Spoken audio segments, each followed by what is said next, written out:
You're listening to The Heart of Now, radically honest conversations about living free from suffering, hosted by Elizabeth Rayner and Monica Rose.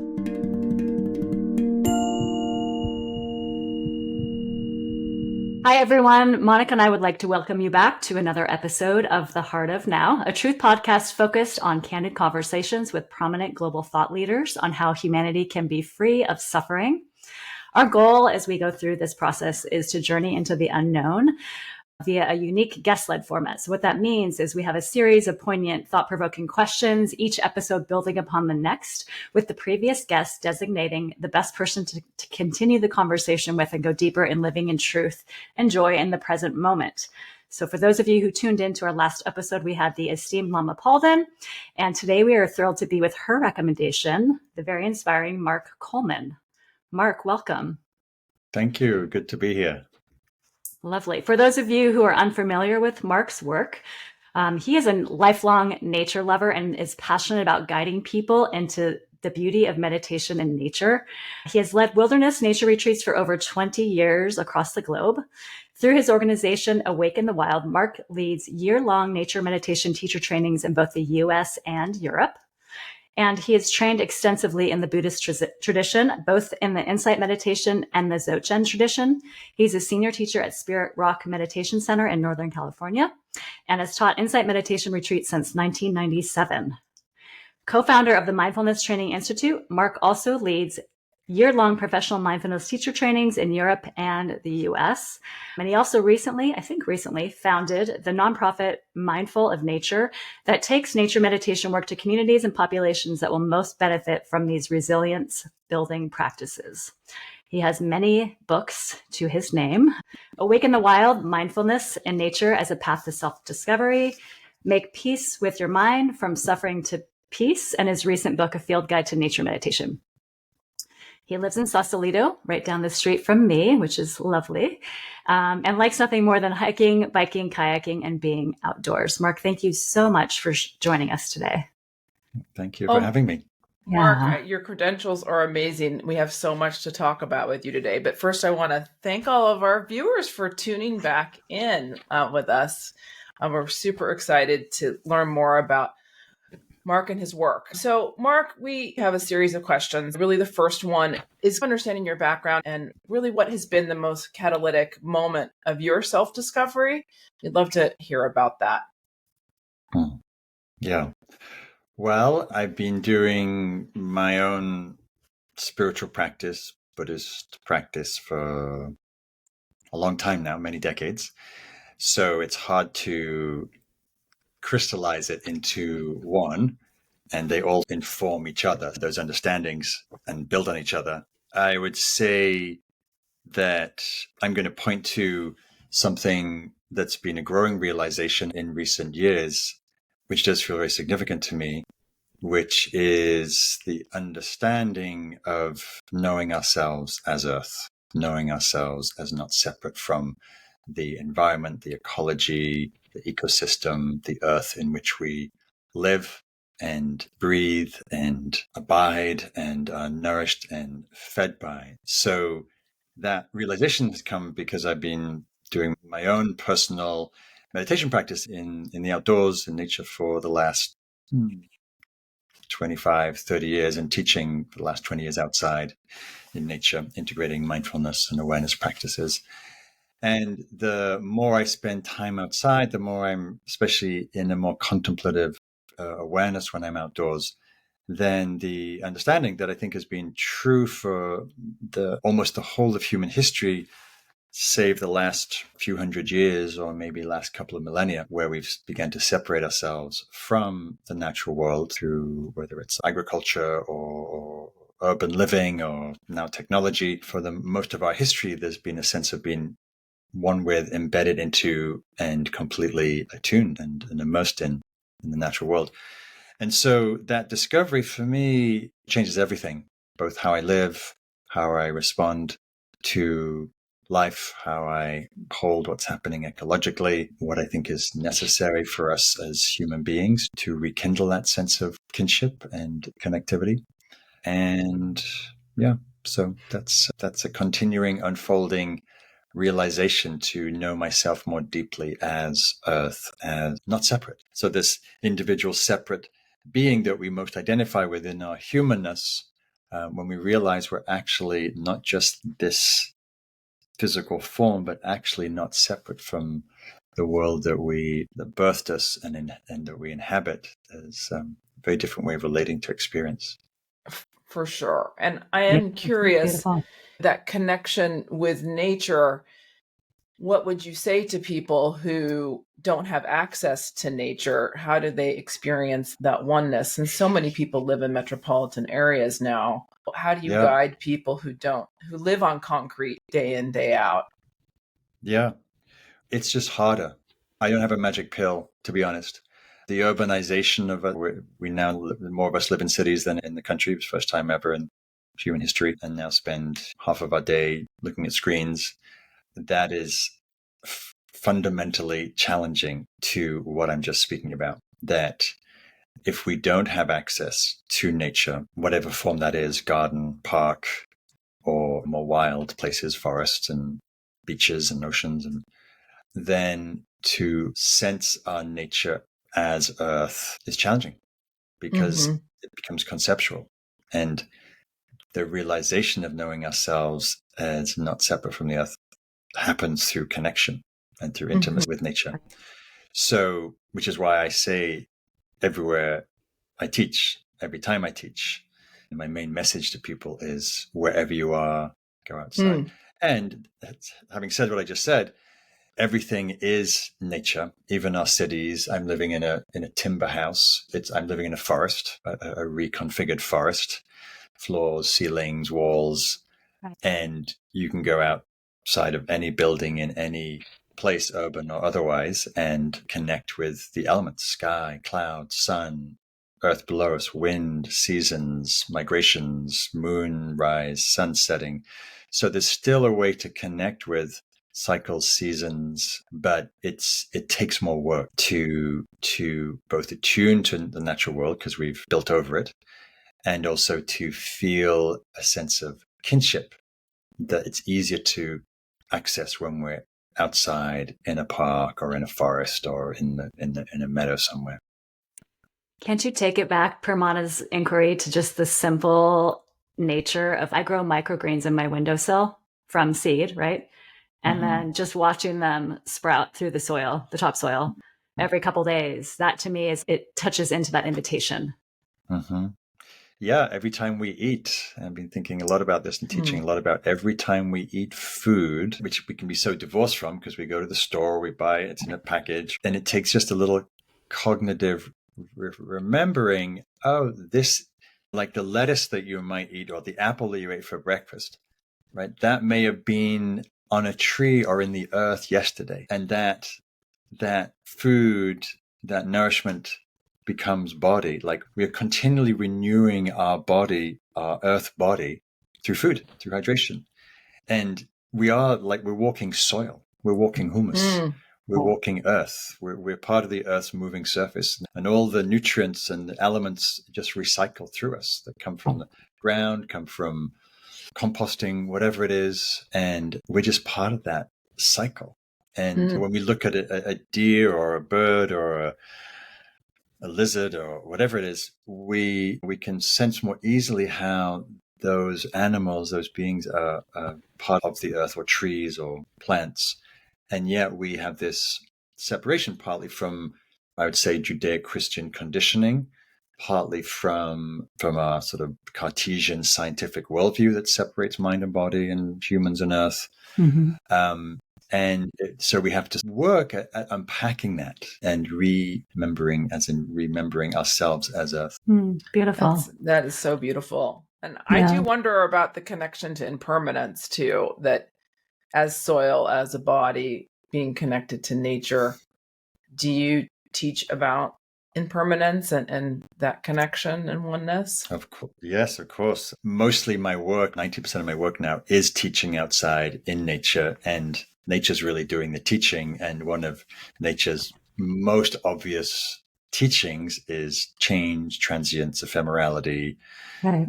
And so we just have to go outside and I'm looking at the changing cloudscape, the changing lightscape, the movement of leaves, the emergence of emerald green. And yes, every moment, wind, breeze, sounds, light, color, form, animals, birds moving, right? So are we. We can think of ourselves as a bit more static, but we're just like nature, changing, ephemeral, transient. And that's the reasons why I teach outside, is because of the wisdom that nature's teaching all the time. She's the original teacher, wisdom keeper. And that ephemerality brings us back into our bodies, which creates presence, which creates peace, right? It's just this cycle that continues. And it's very simple, the framework, if we could just tap into it initially. Yeah. It's, again, one of the reasons I teach outside is because there's a certain accessibility to what you're calling presence or awareness, or to embodiment, or to sensory connection, to aliveness. So much of that happens quite naturally. We go outside and we sit on a bench in our garden or in a park or somewhere, and it doesn't take a lot of effort to be present, to be aware of songbirds, of wind, of beauty, of light, of animals. And nature naturally allures us into presence, into connection. And then also, because we're so intimately connected, because we are Earth, then our body, and we've co-evolved with the Earth. So when we go out into, say, a woodland or somewhere, a park, our nervous system relaxes. The brain relaxes. There's a field of restoration theory where the brain relaxes in nature because it knows the natural world, because that's what we co-evolve with. The city takes more work. It's more stimulating, more stressful. And so when we go outside, we come into the presence of wild things, then we feel the impact of that, which is usually, in nature's mostly, not always, calmer, stiller, more presenceful, spacious. And then also, we're touched by what we see and hear and feel: beauty, joy, delight, wonder. And so it's so medicinal for us, and so important that we go out. And it's such an available resource. Even in the city, you can look out the window and see the clouds forming, or the light, or the glimmer of stars, or the sound of birds on a local tree in your street. And there's something important about that whole remembering and connected process. Beautiful. In your book, A Field Guide to Nature Meditation, in the dedication, I loved the dedication so much to the earth and all her miraculous expressions of life, and to all those who dedicate their lives to understanding and protecting the natural world. I hope more of us step into that. That's my wish, right? Because we all could consider doing that. Yes. It's a remembering again. I keep coming back to that word. We take so much for granted, whether that's the food we eat, the water that we drink. And when we take time to understand our connectivity, so this water that I'm drinking was probably Pacific Ocean a few months ago. And then we had heavy rains in the winter. And then it rains on Mount Tam, the local mountain here, which is the main watershed catchment for our reservoirs. And here I am drinking evaporated ocean, clouds, aquifer, streams. And it's true. It's not just, oh, that's a nice idea. It's real. Oh, and my body now, because I live here, my body is 70, 80% water. So I'm 70, 80% evaporated ocean, rain, clouds, lakes. And that's true. So when I go to that body of water on the mountain, I'm like looking at myself. Oh, hello. I love that. You may soon be in me. Your reflection. Your reflection of that water. I love that. Right. I love that too. And to me, when you speak of it that way, I get that sense of awe. That just stops everything. All the things that really don't matter to me just come into this like tunnel vision of awe. Yeah, no, it's wondrous. It's a mystery. It's magical. How does that happen? How does the ocean end up being the tears in my eyes? But it does.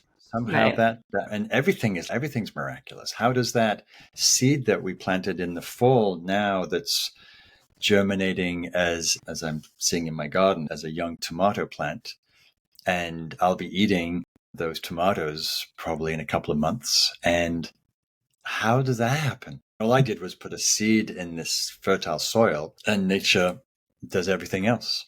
And then in some moments, I'll be that tomato, which is the soil, which is also the rains that I'm drinking. It's wild. It is wild. So much opportunity here in terms of perceiving the world differently. I think that we're on the precipice of that, right? Mm-hmm. So the next question I wanted to ask you is, how can humanity solve the challenges we're currently facing? And you can define the challenges however you'd like. And what are our most profound opportunities, both individually and collectively, within those challenges you identify? Yeah, as we all know, we're facing multiple challenges individually, collectively, globally, ecologically. I don't think we need to go into those because there are many. And I was thinking about this question and both the challenges and the possible responses. And I think I was trying to get to the root of what's at the root of all these. And I think one of the roots is we're in a crisis of identity as a species. AI is challenging what it means to be uniquely human, right? Since AI in a very short period of time will be able to, and already does it in some ways, think and calculate and deduce and analyze quicker than we are. Often Descartes reduced that human exceptionalism to our thinking process. And now we have technology that outsmarts us in some ways, and we'll do some more and more. So I think that we're facing a crisis of who we are, and also facing a crisis of the way we live, if we continue, will be the force of our own extinction. What does it mean to be facing mortality as a species? What does it mean to realize that we're living in one ecosystem, and that whatever we do or I do impacts others, and whatever they do impacts me? And so I think the gift of this time that many authors, writers, thinkers have pointed to, like Joanna Macy, she talks about this as the time of the great turning. What's being called on us is to wake up a radical re-understanding, or again, remembering of what it means to be human. And indigenous cultures have been living this way and trying to wake us up in some way to understanding that we are embedded and intimately part of the ecosystem, but just one part of many equally important parts of the ecosystem. And we've been living in the last few thousand years with the sense of dominance power over other people, land, species. And so to radically shift to realizing we're part of everything, and everything has an equal right to be here, that's a very challenging message for a species that's known and thrived through dominance. So, I just was at the Goldman Environmental Prize Awards, which is an annual ceremony that a San Francisco foundation gives these awards to some of the most pioneering environmental warriors, you could say. And one of them was to a lawyer in Spain who was in shock that this huge, one of the biggest freshwater lagoons in the world was dying because of human runoff and pollution. And she, over a long, hard fight, managed to get the lake human rights to be recognized as a legal entity, which was the first time in Europe that a natural system was given entity status like corporations are and like people are. And so that was a beautiful solution to, since suddenly the lagoon had entity and therefore agency, and therefore we could, through legal means, have ways to protect itself. Reorienting, hard as it is, I think what's being asked of us, we're being asked to understand ourselves as a global species, not as a nation, not as a tribe, but as a species that my friend Wes Niska calls earthlings. We're all earthlings. First and foremost, we're of this earth. And also to realize that, again, as I was pointing to earlier, my own realization, like we could say, oh, how amazing that the lawyer was able to rally enough support to protect the lagoon. And you could also say the lagoon was acting through her and informing her, and it was a vehicle for her to help the lagoon protect itself. Just as John Seed, when he was protecting rainforests in India, said, in New South Wales and Australia, he said, I'm not protecting the rainforest, it's the rainforest protecting themselves through me. So when we see, I think I have agency, but actually maybe the agency is also coming from the earth itself, because we're connected. So why wouldn't the redwood forest around here enlist me to protect and care for it?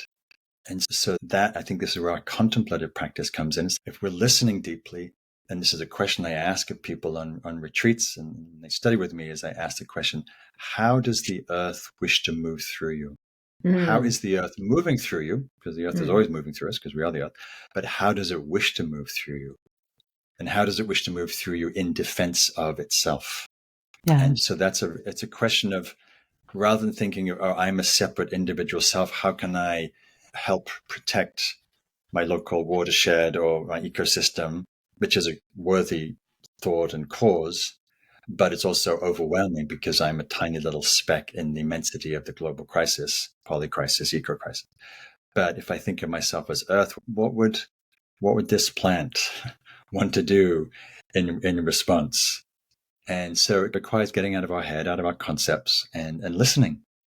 And maybe going to the woods, going to the places you love, the rivers, the streams, the mountains, the desert, the ocean, the marshes, the wetlands. And if I could listen, if I could hear the wetlands speaking, if they were, what would they be asking of me? What would they be saying? What would they be inviting me to enter into?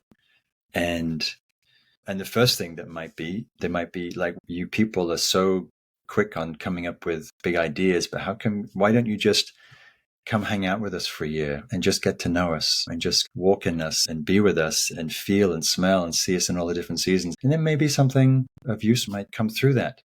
So it's a different way of being and listening and acting. I think we especially in industrialized cultures, we live in this sort of hero's myth of like the individual savior is going to somehow do it. And we've seen the consequence of that often has a lot of negative repercussions. In the same way that people are finally listening to indigenous elders and wisdom keepers of, how do we protect the land? Well, we protect the people who have a deep, intimate relationship with it, who are listening to the forest, who are already knowing what's needed to care for that ecosystem. So it's shifting out of our left brain. There's a place for all of that left brain technological solutions and all the different ways where there's incredible innovation. I'm mostly speaking about the ecological crisis. There are many different aspects of the polycrisis, but because my work is nature-based, that's what feels first and foremost to me. And I do feel like if we don't solve the ecological crisis, every other crisis is going to be upended anyway, because we're going to be living in an unsustainable planet. Yeah, so it is a primary crisis. I agree. Maybe I'll pause there. Yeah. And I think what the tuning in is so imperative. And what I was thinking as you were talking about being with nature and inquiring about what it needs, I came to the word reciprocity with nature. That there's a relationship of reciprocity that happens every day. We receive so much from the earth every day as you're speaking, through water, through food, through the experience. And what is it that we can offer back? And tuning in to doing that is very powerful. And I guess as we move along, Mark, the next question, because I'd love to hear about just really how do we free ourselves from the suffering that we experience. And you've been talking about that and being in nature, but are there any specifics that our listeners could glean from you of how they can work with that? There's a lot of suffering personally, and So there's, depending on what level we're speaking at here, I think Yes. it makes sense to speak about the personal, since that's what we have some agency over theoretically. I think in my decades of mindfulness practice, the radical dimension of mindfulness practice is it's a radical turning towards and meeting what is, being with what is, turning towards what is, opening to what is, receiving what is, beautiful, painful, difficult, peaceful, joyful, heartbreaking, and it means living and holding with paradox, right? So we live in a world and an earth and a time where there's tremendous beauty and tremendous suffering. There's tremendous joy and there's tremendous heartbreak. There's amazing people doing beautiful things every day, helping, caring, protecting each other, rainforests, tending to the sick and the dying. And there's people doing atrocious things of hatred and violence and racism and destruction. And both are true. We live in a world where we have this paradox of a range of experience, of delight of hearing the songbirds. I'm here listening to the Buick's wren singing, comes back here every April to nest and has a beautiful song. And I'm also aware that there's less birds here than there used to be, and that causes some heartbreak. And I'm looking at the beautiful woods down here, the trees in my neighborhood, and I'm also aware that the forests are burning up in Canada right now, and in Nepal, and in Brazil, being burned for cattle farms, and that's horrific. And so we're being asked to bear witness. Mindfulness is a practice of bearing witness to the truth, to what's here, to reality in ourselves, both the joy that we might be experiencing and the sorrow and the rage and the anxiety about life, about the world, about our children. And so to be with, to turn towards, to open to, and then to also explore what is my relationship to the suffering. Do I hate it? Do I reject it? Do I numb out? Do I tranquilize it? Do I blame someone for it? Or do I feel open, grieve, tend to with kindness, with compassion, tend to the suffering of others with care and with so there's the opening to, there's understanding the relationship, and then the third thing is examining the causes. What are the causes of either my suffering or your suffering or the collective suffering? And different wisdom traditions have different understandings of that. When the forces of the egoic mind are unchecked, the negative forces of greed, of hatred, of ignorance are running free, then we live in a world with tremendous suffering and the destruction of the earth and the genocide of populations. And so it's important that we understand the seeds in our own mind of our own hatred, our own greed, our own delusion, and work with those to free those up, because we are the earth and we are connected to everything. So the more we do our inner work, the less likely we are to be continuing to act that out. And that has its own impact. It's small, but it's an important impact.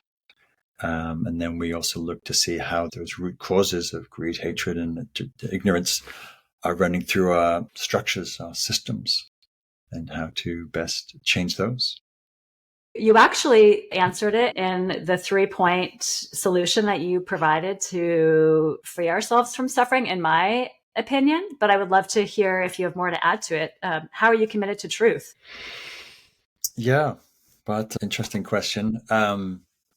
So, and of course we could get into conversation about what is truth, but yeah, exactly. It's a loaded question, Mark. Sorry. Yeah. And again, I think I have to draw on my practice of mindfulness, awareness, and my Dharma Buddhist practice, which I think of that practice as how do we turn to and be with the truth of this moment, the reality of this moment as we know it, or as well as we can know reality, and to be with it in an uncompromising way. And I think much of human endeavor is trying to avoid the truth or the reality of this moment.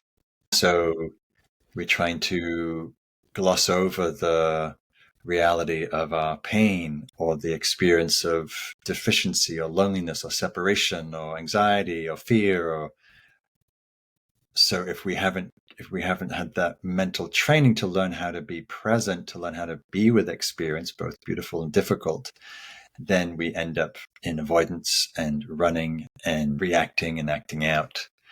So my experience of the question of how am I committed to truth is my commitment to being with what is, with whatever's here, whatever's true in my experience, in another, and as much as I can understand the reality of what's true in the world, which is getting harder and harder to discern given all the noise, the distorted, polarized opinions and whatnot. I think, but fundamentally, it's being willing to show up with what's here in ourselves, in our experience, in our heart, in our body, in our minds, in our relationships, which is often not easy. We have bodies that feel pain and aging, and we have hearts that feel sad and grief and anxious and fear, and we have minds that can be distorted and self-hating and critical. And so it's a practice to meet that and to understand, what is this moment? What is happening? Who am I? And how do I be present for that? That's my commitment, is to just being present to what is as well as I know it. And that also means, as I said earlier, holding paradox, that this truth, this reality is always multidimensional. It's relative. My experience of it is subjective. That's my commitment, is just to show up. Like, how do I show up in this moment to what is, with as much care and kindness and compassion, wisdom, and that's the intention, and do the best we can. We do the best we can. I see that theme of seeing what is in yourself and in nature is a very big theme for your work, it seems to me, which I imagine might be connected to the next question, but maybe it's not. It's like, how do you live in joy in that truth? What brings you that joy? Yeah. Yes, it is very related to what I've been saying. So for me, I would say the greatest joy comes from my connection with the earth and all that brings, the beauty. I'm looking at the light on the leaves right now, and the wind blowing the trees, and the light lighting up the clouds, and the seagulls doing their aerial acrobatics. And I could comment on 1,000 things just in my vicinity, and I'm sitting in a town. It's not like I'm in the woods. I'm in a town. In a beautiful town, nonetheless. In a beautiful town. Yes. Yes. It's one of the most. It's a great town, and it's a lot of beauty. It's true. But I think, taking a step back from that, what supports joy is first being present, being here, and not stuck in my mind, not stuck in the past or the imagined future, not caught up in whatever emotional drama might be happening, fear, anxiety, whatever. And then also a practice that I do and have done since I heard it in the mid-'80s from the Buddha, which is, there's a line he says, whatever the mind frequently dwells and ponders upon, that becomes the inclination of the mind and the heart. So where are we inclining our attention? If we sadly incline our attention to the TV, not a great place to incline our attention, especially for the news, we will be inclining towards negativity and fear-inducing presentation of reality. If I'm inclining my attention to my mind, that's often based in fear or scarcity, I'm also going to be, the outcome of that is not feeling so good. If I incline my attention to what is wholesome, what is uplifting, what is expansive, what is good in people or in nature or in myself, then my sense of well-being will grow. I spend a lot of time inclining my attention to that which uplifts me. And as I reported, I'll look out the window and I'll look at beauty. I'll look at trees. I'll look at this little orchid on my desk. It's been flowering for the last, can you see that? It's been that's flowering beautiful. for the last 15 months. Just unendingly generative of flowers. Wow. And there's beauty everywhere. And in the eyes of a child, in my cat sleeping in the sun, to listening to the sound of songbirds, to what you name it. And again, it comes back to being mindful of what generates well-being in myself and in ourselves. For some people, it's gardening or playing music or reading or being outside or being athletic or connection. So for me, how do I live in joy? I make sure I prioritize what brings joy. Being outside, connection with friends, space for just being quiet, meditation, the simple things in life, enjoying a nice cup of tea. Being English, we like our tea. Don't forget the biscuit. Don't forget the biscuit. Biscuit, right? Nice biscuit to Duncan. And so it's an invitation for all of us to ask that question. And when do we see our mind unnecessarily going to things that cause stress? A fearful thought about the future that hasn't actually happened, dwelling in the past, self-judgment, or all the ways that we can really, or comparing ourselves to others, or coulda, woulda, shoulda mind, and then going, oh, I do have some relative agency in the moment. And then lastly, I'd say what really deeper than all that, having explored awareness practice for some decades, it's really the awareness, the knowing, this capacity to be aware that really is the seed of all that joy and being. It's the having a spacious mind, a spacious presence awareness that can hold anything, both the beauty and the sorrow, the suffering and the joy, and be at peace in the midst of it. So whether my back is spasming as it does, or I'm feeling cold, or I'm feeling lonely, or whatever is arising, taking refuge in the awareness that has the ability to be at ease in the midst of all of it. That's the sort of the true refuge of joy. Right. That comes through practice. Steadying like the mountain, as you say. Right? Yeah. Yeah. I know in my work, a lot of people say, I don't have the luxury of looking at my orchid for 5 minutes or watching my cat sleep in the sun or listening to the birds. I don't have the luxury of that. And that to me is heartbreaking because, like you said, it is a choice. How would you respond to that comment about it being a luxury?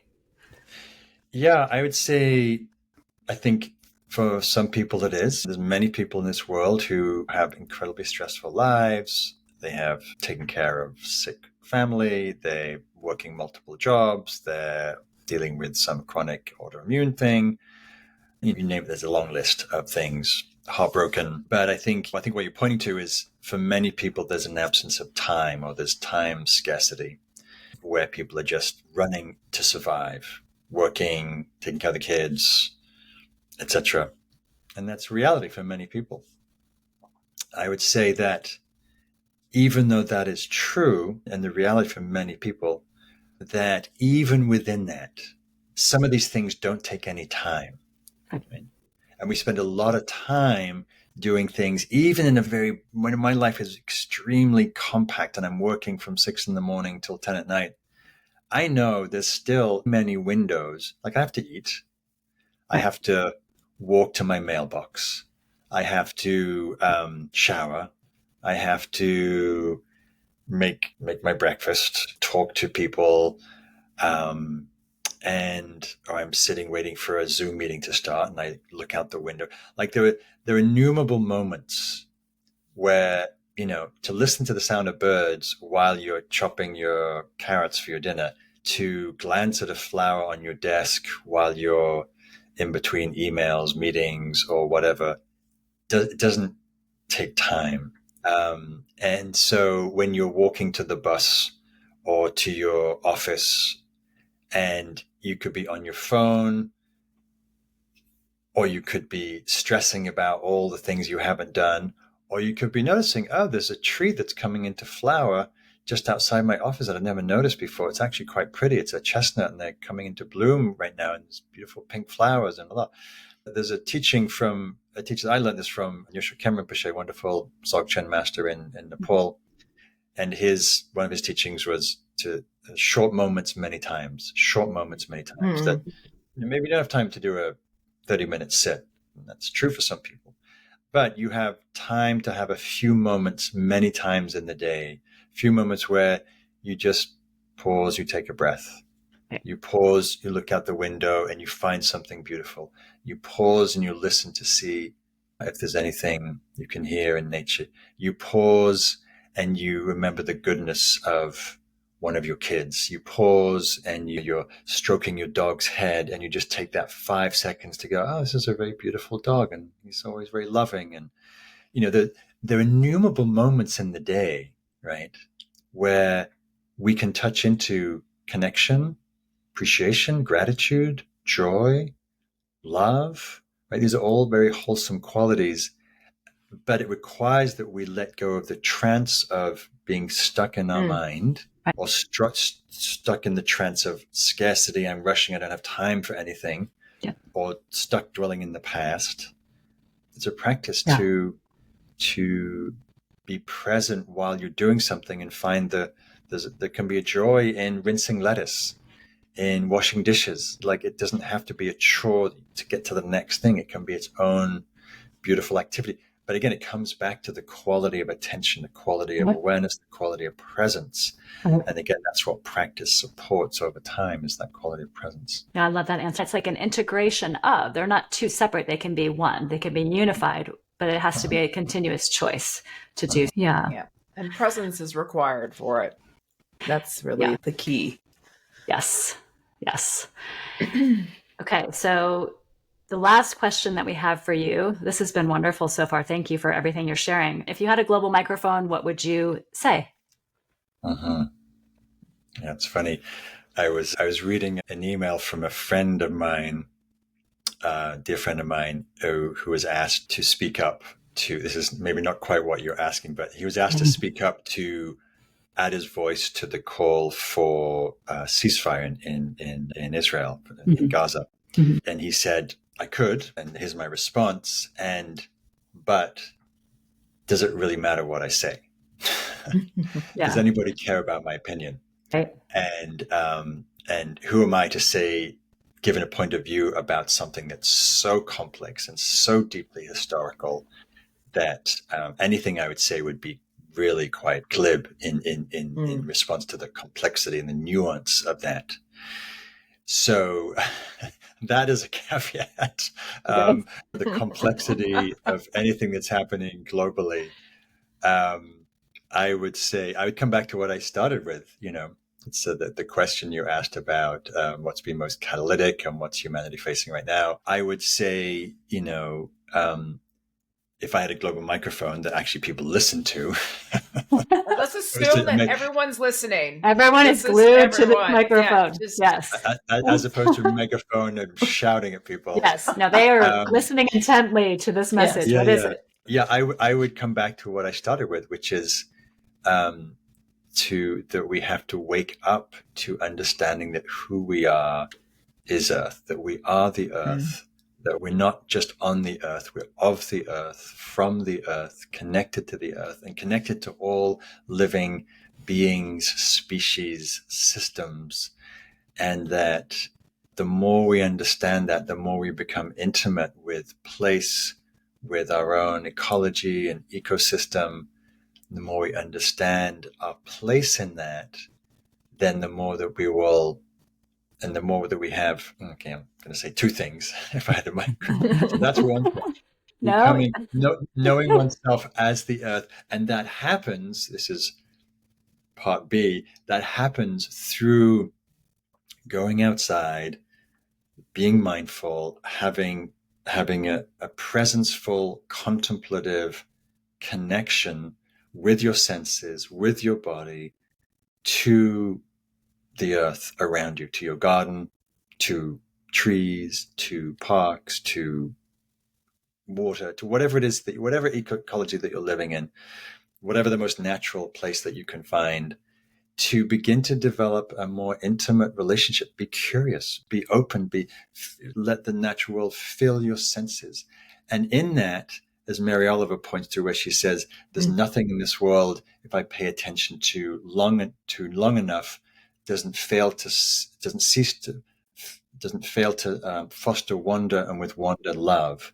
And so my intention for that invitation is to go outside, to become intimate with whatever nature is around you, to get curious and to fall in love with it. Because when your heart opens to seeing the beauty of an oak tree, of a hummingbird, of an earthworm, of a iridescent beetle to a buzzard, when the heart is touched, we feel beauty, we feel awe, we feel love. And when we feel love, we of course want to take care and protect the very earth that we're living in and interdependent with.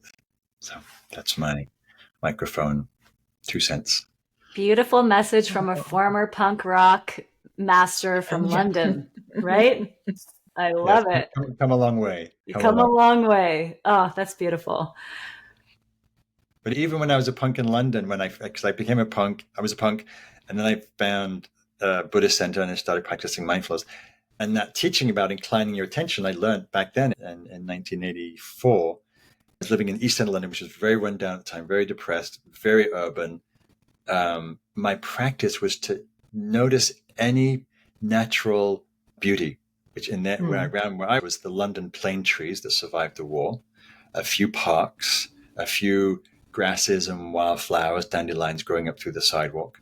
And that was my practice, to see how resilient, how thriving nature can be, even in the city, and how much beauty it gives. That has been a through line these last 4 years. I love it. Mark, thank you again for being here, for giving us this space and time to share in your wisdom. I absolutely adore this conversation, and I'm so grateful to you for taking the time. You are welcome back anytime. Please join us again. Anything else from you, Monica? No, I'm speechless in some ways, because every answer was layer upon layer of enriched thinking. And so I just can't wait to go back and listen to it again, actually, so I can really take it in. So thank you. Pleasure to be talking with you both. Next time we meet, we're going to meet in nature and not on these screens. Let's do that. I'm in. Thanks so much for being here with us today in the Now. To learn more, visit us on Instagram at the Heart of Now podcast or online at theheartofnow.info.